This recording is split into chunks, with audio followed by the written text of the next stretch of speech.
former commissioner. Who is the commissioner? Jay didn't. No. Okay. Casey doesn't want to say it. He was never in favor of buying this. No, I mean, he's still very much against it. I mean, he thinks it's a thing that's going to bankrupt Benton County. Well, even Common Core math tells you that J plus me equals no rail line. So there we go. And I think that, okay. You know, To see that on the one of the bigger issues with this is how much tax money, either on a local level or on a federal level, do you want to see dispatched to either be for or against this? And one of the biggest problems is that these Rails to Trails programs are geared with the federal government backstopping the lawsuits that are coming. And I'm happy to tell you that the lawsuit that's been filed through Aaron Fox is Boyer versus the federal government, and I'm Joe Boyer. Okay. So it is going to be But that doesn't affect the county. but my question stands, how much is an acceptable level of tax dollars to throw at an 18-mile stretch of ground? And it's going to be tens of millions of dollars in lawsuits and other payouts to lawyers. I mean, these are big league lawyers. They're not looking for hundreds of thousands of dollars. They're looking for millions. So somebody's got to think local and go a little bit step beyond and say, what are we doing to our society? Yeah. It's ridiculous. And I don't want to talk over you, so I'm going to give you plenty of chance to talk. I'm pretty passionate about that. You have to listen to the voters. And you do have as much power as the city of Corvallis. You know, if there's 50 people down here and say, I don't want something, there's 50,000 that say we do. The 50 people outweigh the 50,000 because this is your land. We'd like it to be. It is your land. Yeah. You're entitled to that land back. And you tolerated the rail line being there all these years because that was what the agreement was, is that we're gonna have a rail line. But I don't know if any of you had any, if you know, before these ideas of the rails and trails, did you ever think that when they abandoned this rail line that it was not gonna come back to you? And I've heard some testimony that it's, the county commissioners are so upset about that some of the farmers are actually trespassing on this land and that they ought to do something about that. That's appalling. I haven't heard that. It's out there. I've done some research and it's not a good thing that county commissioners are threatening the landowners. Oh, I mean, it's you know, I think all of us, or some of us know about that, sure. And you're maybe a little bit out of touch with some of the meetings that are going on. And so, my suggestion would be to get some of the audios and some of the meetings that the county commissioners have had and listen to some of the things and the way they're directing their attack and their different plans. And so, I think that Jay is way ahead of you on that particular issue.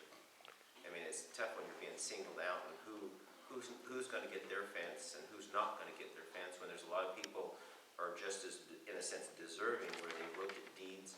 And so the people that don't have a fence, they don't care if people are going to come on their land and they're not going to replace the fence is what they're saying.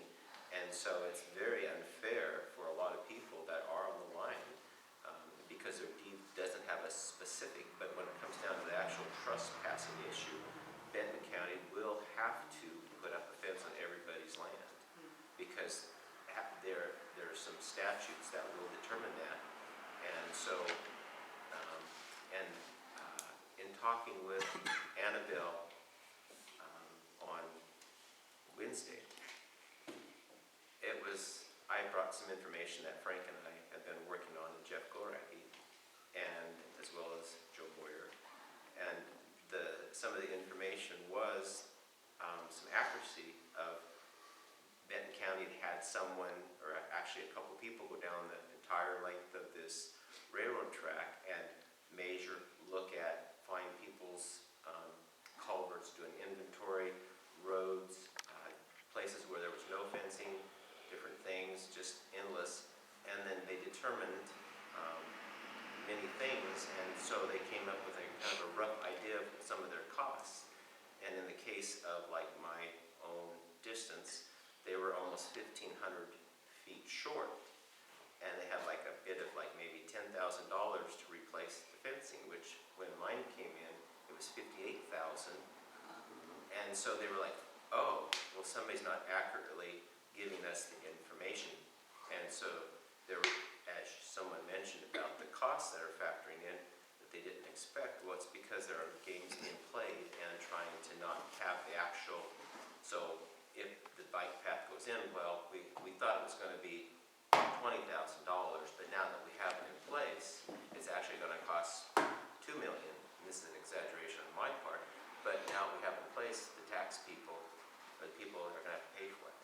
And I think that's what Joe's saying. And so we want you to hear us that we don't want to pay for that as taxpayers in this county. Maybe there are 50,000 in a sense in Corvallis that want a bike path, but why shouldn't they pay for it if it's going to come that direction that we're forced to have to live with?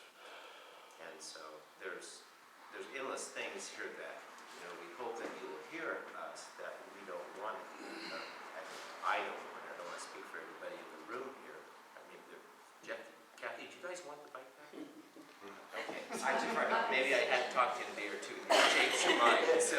I hear you, and I've been talking with Jay Dixon a lot. I meet with Annabelle next week, so I haven't heard her view on this. But I will listen to her also. But what you say makes sense to me, honestly. I mean, it makes no sense to me to have a bike trail that starts at Llewellyn and goes to Monroe, and those bikers have to be on 99. That's not safe, that's It would actually be Greenberry, not Llewellyn. 99 though. Right, but it would start at Greenberry Road, Vanill's not, own up to Greenberry almost. Oh, I'm thinking, yeah, that's right, 'cause he bought the line Yeah, he bought the line. 3 miles Yeah, down. yeah.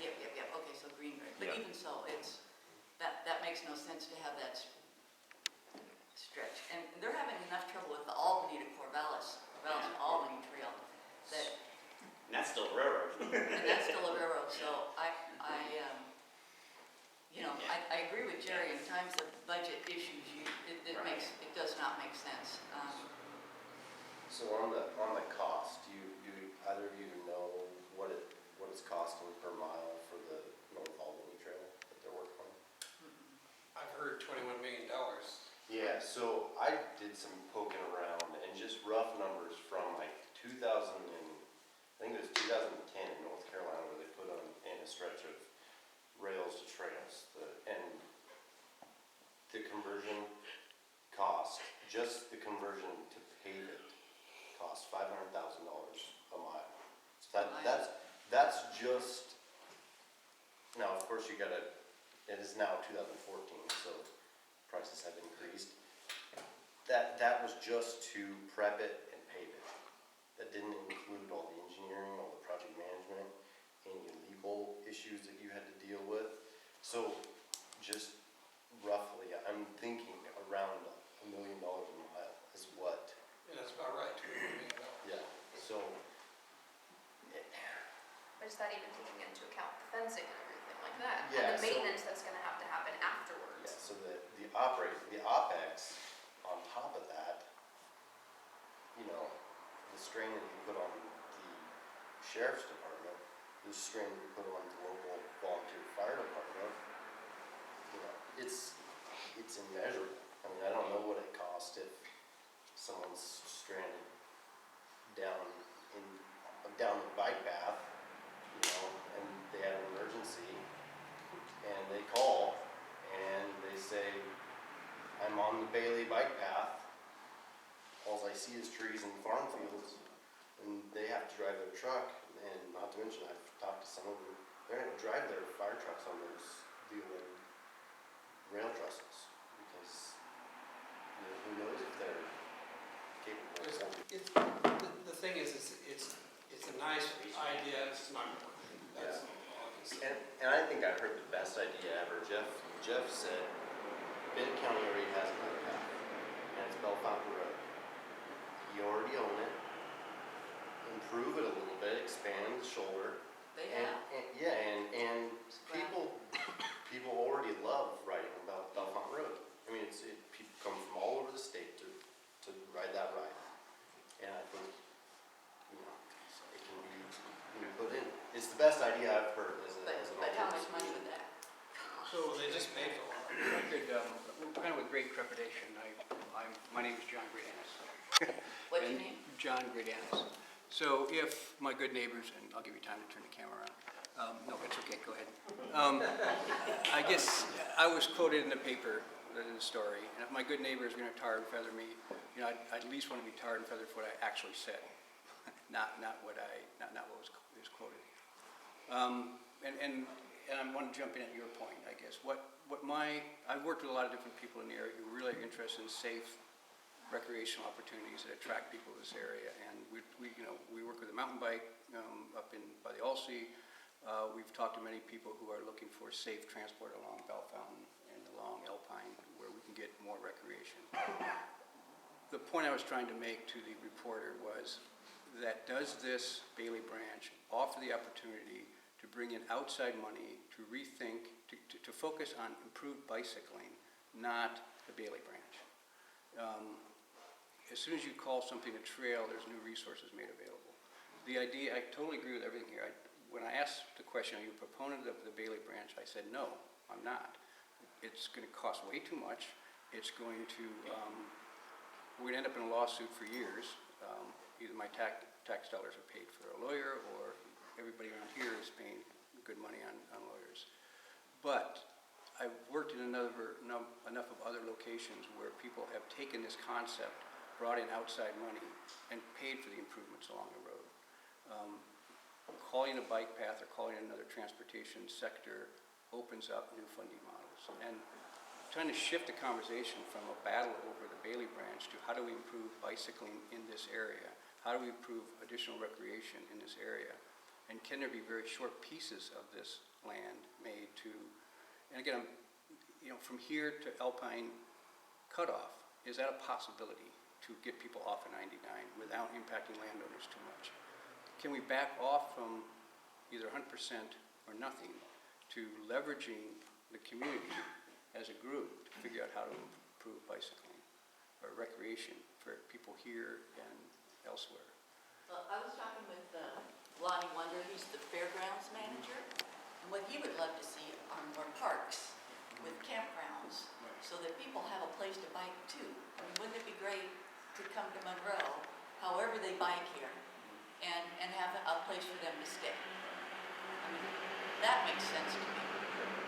So, A lot of ideas, about the different parks here, but I think there's some value kind of shifting the conversation from a confrontation to how does the community come together to add some more recreation and safety issues that, I do ride Bell Mountain. It scares the hell out of me to be on that road. So, and I know it's also distracting for the drivers. It's rough on people to be moving equipment and having a whole bunch of bicycles slowing down traffic.